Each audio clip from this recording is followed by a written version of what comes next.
Il est évident, une grande majorité du monde a rejeté la pierre angulaire, en préférant cette conception qui consiste à croire qu'il n'y a ni Dieu ni diable.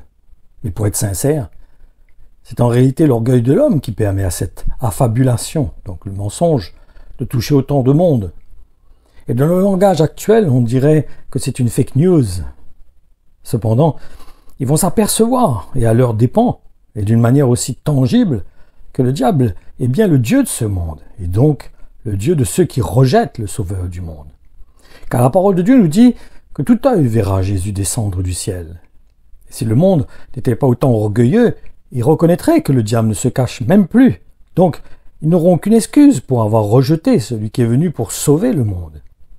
Mais il n'est jamais trop tard pour l'accepter comme Seigneur sur notre vie.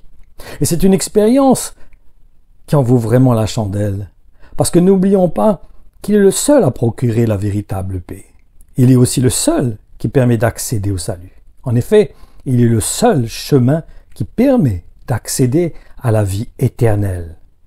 Moi-même, je peux en rendre témoignage. Et si vous avez des chrétiens qui sont autour de vous, eux aussi peuvent rendre témoignage que Jésus est le Sauveur, que c'est lui qui procure la paix dans notre cœur. Cette assurance du salut, cette assurance d'aller dans le royaume de Dieu, parce que nous sommes déjà en relation avec le Père, au travers de Jésus-Christ, notre Seigneur.